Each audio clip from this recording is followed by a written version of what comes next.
À 12h30 sur BFM TV, on vous en parlait cette semaine, ces soupçons d'ingérence russe qui s'invitent une nouvelle fois dans l'élection, dans la campagne politique française. Cette fois, c'est Gabriel Attal qui a décidé de porter plainte. Le candidat Renaissance à l'élection présidentielle affirme avoir été visé par une opération de désinformation selon ses avocats.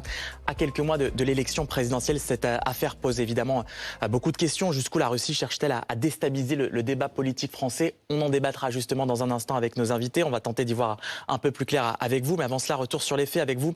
Fanny, plusieurs personnalités politiques ont été ciblées ces dernières semaines. La dernière en date, Gabriel Attal. Donc. Oui, en effet, avec cette déclaration de ses avocats ce matin, de cette plainte. Pourquoi? Parce que en seulement 2 jours, 2 tentatives de nouvelles campagnes de désinformation ont été menées contre lui, provenant de Russie. L'une jeudi dernier et la première, c'était le jour précédent. Voilà en quoi ça consistait. Une dizaine de fausses unes de presse qui imitaient, vous le voyez, les titres bien connus de la presse française, un faux Libération, une fausse Tribune dimanche, un faux Parisien, et aussi des sites, des plateformes, des comptes d'internautes. Libération qui, pour donc cette fausse une, affirmait que Gabriel Attal était un homosexuel qui détestait les femmes. La fausse Tribune dimanche qui dénonce sa filiation avec un empire de la drogue supposé. Repris également dans cette fausse une du Parisien qui dit d'ailleurs que son père serait décédé d'une overdose en 2015, ce qui est repris par le compte de cet internaute, qui ajoute également que des propos, des accusations homophobes qu'il attribue à Gabriel Attal, homophobe et islamophobe, et encore un compte ici qui cette fois-ci le dépeint comme défenseur d'une politique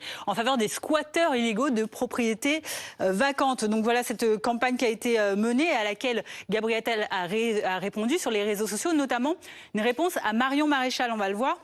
L'eurodéputée, présidente du mouvement d'extrême droite Identité Liberté, qui dans son tweet a taxé Gabriel Attal de profiter de la situation pour affirmer que le RN de sa tante Marine Le Pen n'était pas concerné. Gabriel Attal lui répond en disant qu'il lui reproche une faute coupable de ne pas vouloir voir une attaque inacceptable à l'intégrité de notre vie démocratique. Fanny, d'autres candidats ont été ciblés par ce même type opératoire. Oui, alors cette fois-ci par un autre réseau, parce que là c'était le réseau anciennement appelé Matrioshka qui était mis en avant, réseau pro-russe. Cette fois-ci, c'est Storm 1516 qui est dénoncé, notamment pour le candidat Édouard Philippe, président d'Horizon, maire du Havre, qui est accusé sur sa condition sanitaire de démence fronto-temporale. Il serait donc très malade et ne pourrait pas participer à l'élection présidentielle en 2017. Fausse information évidemment, démentie par son entourage.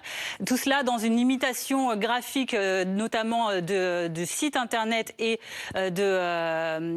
d'articles de BFM TV. Un signalement a été émis dès le 21 juillet. Depuis, il y a eu plusieurs fausses publications du style. Storm 1516 est donc soupçonné, tout comme on va le voir dans le cas donc de Raphaël Glucksmann, qui est donc le potentiel candidat à ce stade encore de la présidentielle.